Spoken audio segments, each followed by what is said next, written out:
quick test. Think of an orange. What color is it? Okay, that was too easy. Let's try again. Think of an airliner. Is the jet you imagined painted white? No surprises there, since most of them are. But I got to thinking, why is that? Well, I'm a curious soul with a healthy obsession of airplanes, so I couldn't just leave this question unanswered. And here's what I found.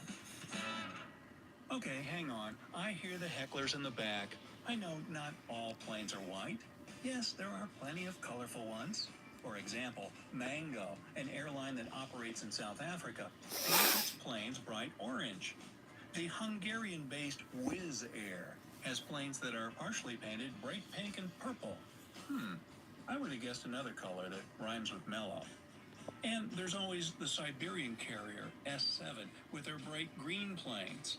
But these are more of a rare exception. The general rule goes like this. You're better off painting your aircraft white. Now, I bet your summer wardrobe has at least a couple of white items, be it a t-shirt, a pair of pants, or a light tank top. The main reason people prefer white on a hot day is its uncanny ability to reflect sunlight. Compare that to dark colors that Oh, absorb two people. sunlight, What's and up, two you people? What's up? understand why you feel like you're boiling on a summer day while wearing black. Oh, So, just like oh clothing, no. aircraft producers use white paint to keep airplanes cool. Whoa! It minimizes the heating as well as the potential harm from solar radiation. Planes have some parts made from plastic, carbon fiber, and fiberglass. Those things in particular need the most protection from the blazing sun.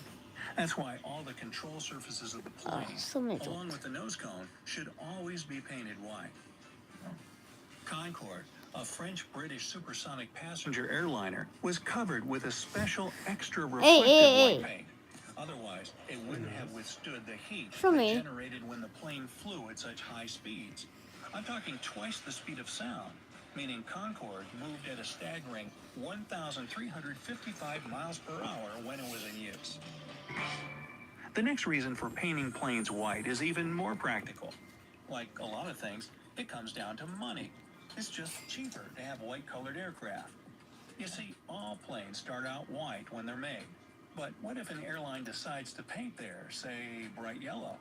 Well, first of all, an additional layer of paint will add more than 1,000 pounds of weight to the aircraft. More weight means more fuel burnt, and that can get pricey. If you thought gas was expensive, try filling up a jumbo jet. Besides, the paint itself costs a pretty penny too. That is at least $50,000 and up, or $200,000 to paint just one plane. Uh-oh, that's a bit more than I was planning to spend today. And if you decide to sell your plane one day, it'll be way harder for you to get rid of a bright yellow flying machine than an ordinary white one. Nobody wants to spend extra money covering that up. Also, if a plane has some damage, such as a crack, dent, or oil spill, the white background makes it much easier to spot and repair the fault. Plus, if a crash happens and the aircraft goes down, oops, that's out of sequence. Let's try it again. If the aircraft goes down and a crash happens, yeah, that's more better. Rescuers will be able to locate a white plane much faster. Finally, one 2011 study found that birds don't fly into white or light-colored planes as often as they do with darker ones. Okay, so that answers my question. But why do they have What's up, four people? What's up? The cruising altitude of most commercial jets is about 35,000 feet. Ooh, don't look down. Now, why can't they fly just high enough to avoid crashing into tall things like skyscrapers and mountains? Turns out this altitude isn't some randomly chosen number. First, the higher you rise above the ground, the thinner the air becomes. It means that aircraft face less resistance and burn less fuel to fly through such thin atmosphere. Granted, there are models that do better in the thicker air at lower altitudes, but I'm generalizing here. Anyway, planes have one more crucial reason for flying so high, and you'll like this one. At higher altitudes, there's no need to worry about flying into a thunderstorm or getting stuck in a cloud. Well, just kidding on that last bit. But even though planes can travel through clouds, it isn't a smooth ride. What's up, six people? What's up? Yes, the dreaded T word often sends passengers into a panic when they feel it. No pilot or crew wants to deal with that if they can avoid it. 7 people. Oh my god. fastened at all times while the plane What's up, is in the air. Southern people? What's up? The 35,000-foot cruising altitude is also much higher than most birds fly. And since a bird or two can bring an entire plane down, it's rare, don't worry. It's still better to be safe than sorry. Even if the plane comes out in the winter, there's still a lot of expensive damage. And last but not least, if something goes wrong, We got some and the subscribers plane on this starts live to stream. plummet, the height Oh, will somebody take left. the safety cushion. Such an altitude may buy the pilots necessary time to fix the problem. Okay, planes need to be really high up, got it. But what about those holes in the windows? That's a little unsettling, especially when you find out and it's called the bleed hole. Ew. Well, despite the questionable name, it's there for your safety. The What's up, 9 aircraft people? cabin is What's up? pressurized during the flight. If it wasn't, you and everyone else, including the pilots, would pass out as soon as the plane got up to its cruising altitude. You ever wonder why they turn up the AC and pump all that We got air some into the more cabin? subscribers on It's a there. way to create the same air pressure your body is used to on the ground. Meanwhile, the difference between the pressure outside and inside the cabin is so great that the inner condensed air desperately struggles to get out. Oh my God, 12 people. What's up, 12 people? What's up? Enter the ominous hole. The thing Probably is, strangers. plane windows have 3 panes. The first one is the one you leave Like your this live stream, fingerprints on comment when you in chat, and subscribe to this channel. something that shouldn't be there. Uh-oh. So, The second, with some the person's bleed hole left. in it, is in the middle, and the outer takes all the brunt of the pressure difference. The purpose of the tiny hole is to make sure that the cabin pressure is applied only to the outer pane. Also, if something happens to this third pane and it gets smashed, the middle layer will be able to protect you from the lack of air pressure outside.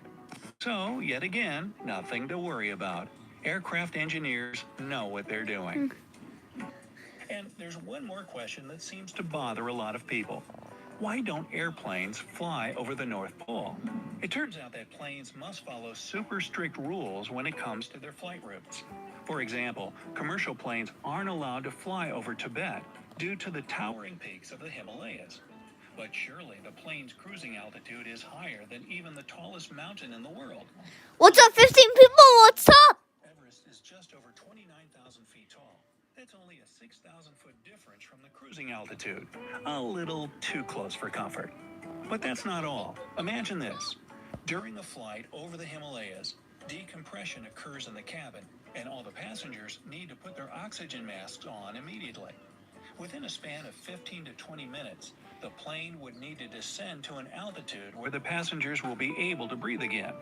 The problem is, there's a bunch of mountains in the way. All right, we're heading off course. Let's return to the question of avoiding the Arctic. Admittedly, there might be charter flights that will deliver you to the North Pole. As for commercial airlines, it's a big no-no. First, a plane must always be within 60 minutes of an Oh my God, what's up, 13 people? What's up? of an emergency. Now, this rule applies only to 2-engine airplanes. So, big ones with 3 or 4 engines can cross the Arctic? Negative. If a plane goes down and crashes up there, it'll be next to impossible for survivors to endure such harsh conditions. We got some for very long. subscribers on there. Not to mention, pilots say flying close to one of Earth's magnetic poles is a nightmare. Since What's up, navigation King? What's up? takes a week out. We are watching Brightside. You're also getting into Santa's airspace, and he's keeping a list and checking it twice, so you don't King, wanna be subscribe to my Philboy. twice. King, subscribe to @Philboy9 on YouTube. What's something you've always wondered about airplanes or aviation in general? Let me know down in the comments. If you learned something new today, then give this video a like and share it with What's a friend. up? But hey, don't go painting your airplane yellow just yet. We have over 2,000 cool videos for you to check out. All you have to do is pick the left or right What's up? video. Come on, King, subscribe to @Philboy9 on YouTube. Side of life. When you have friends from I think that's it for this live stream. Peace.